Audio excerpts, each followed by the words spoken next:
Salam Bapak Ibu Saudara yang saya kasih dalam Tuhan Yesus Kristus.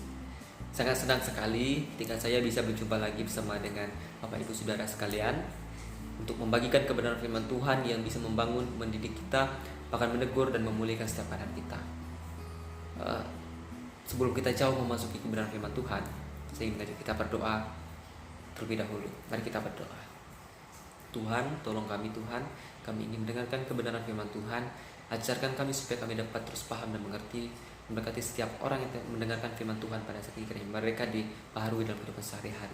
Terima kasih Tuhan, kami mengucap syukur, haleluya, amin. Nah, Bapak Ibu Saudara yang saya kasih dalam Tuhan, berbicara tentang marah, semuanya kita sebagai manusia yang punya natur dosa, kita pasti sering mengalami marah, rasa kesal terhadap orang, ataupun kita marah karena hal yang kita kerjakan itu gagal. Kita merasa panas hati dengan setiap kondisi dan situasi yang terjadi pada saat ini.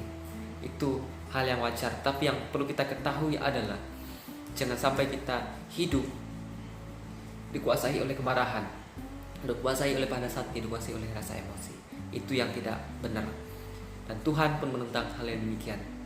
Nah, saat ini saya mengajak kita bersama-sama untuk membuka di dalam Mazmur pasal 37 ayat yang ke-8 sebagai landasan untuk kebenaran firman Tuhan kita pada hari ini. Saya akan membacakan Mazmur 37 ayat 8. Ayat 8 berbunyi demikian.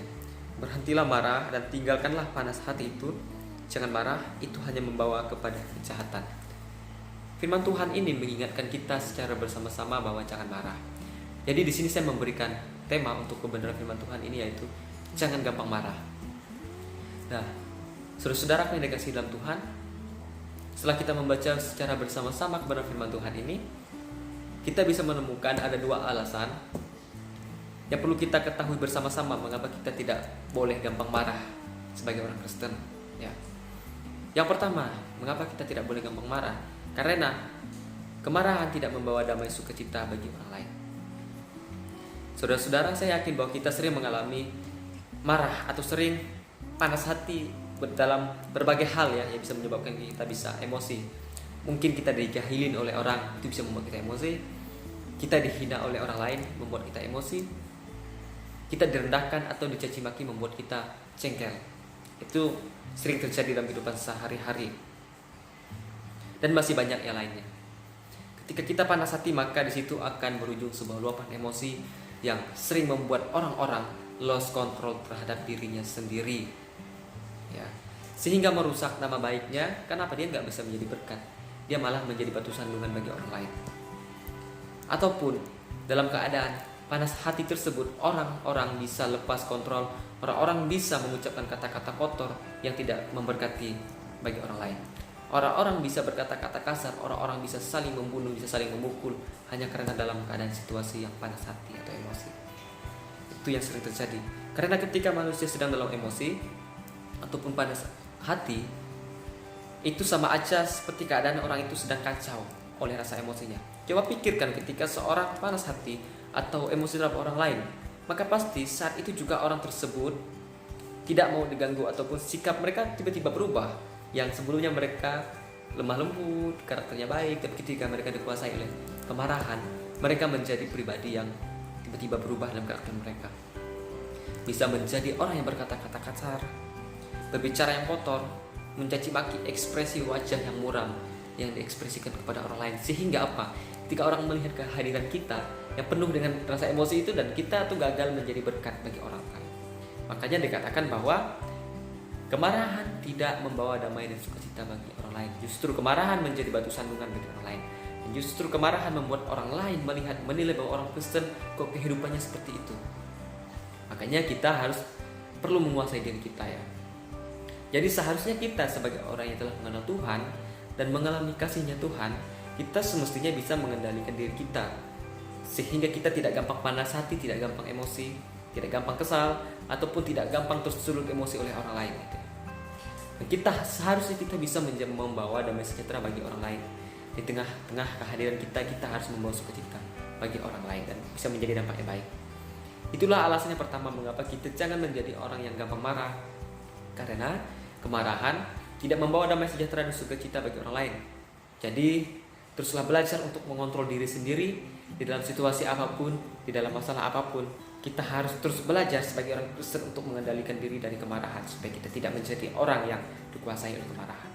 Itu alasan yang pertama mengapa kita jangan gampang marah, karena ketika kita gampang marah kita tidak membawa damai dan sukacita bagi orang lain.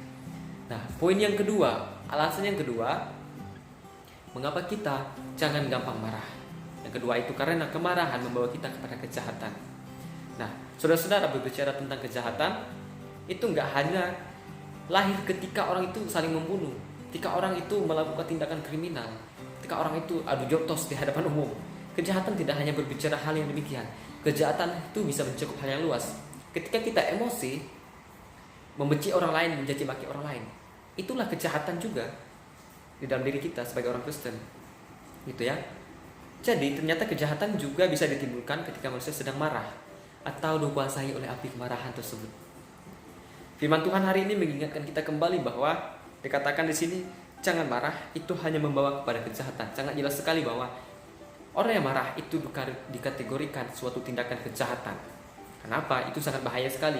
Ketika orang marah, hilang kontrol, dia bisa melakukan sesuatu yang nekat yang tidak pernah terpikirkan sebelumnya. Orang yang marah bisa membunuh, orang yang marah bisa memukul, orang yang marah bisa berkata-kata kotor. Itulah yang dikategorikan sebuah kejahatan yang diakibatkan dari kemarahan tersebut.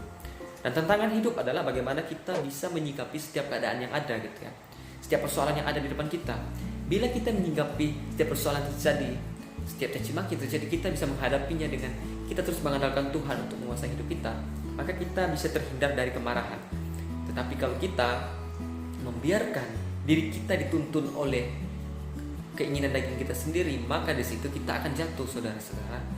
Kita bisa dikuasai oleh kemarahan karena kita nggak memberikan diri kita untuk dituntun oleh Tuhan. Kita nggak bisa menghindar dari rasa dendam. Kita nggak bisa menghindar dari yang namanya kata-kata kutukan, mengutuk orang lain, atau sumpah serapah kepada orang lain. Kenapa? Kita nggak memberikan diri kita untuk dituntun oleh Tuhan.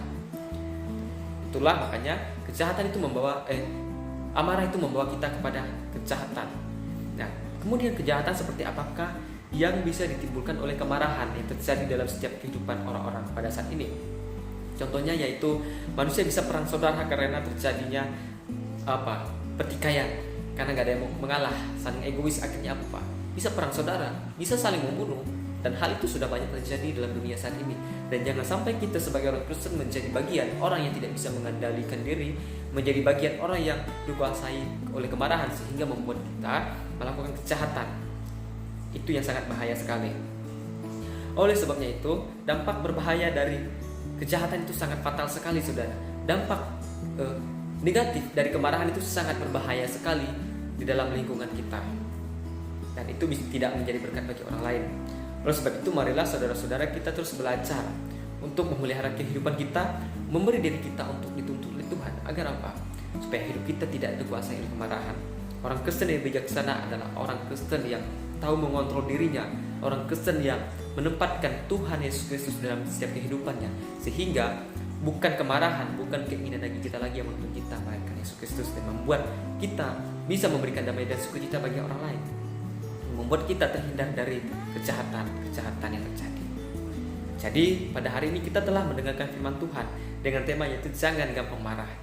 Dan tadi ada dua alasan kenapa kita jangan gampang marah. Yang pertama, karena marah tidak membawa damai dan sukacita bagi orang lain.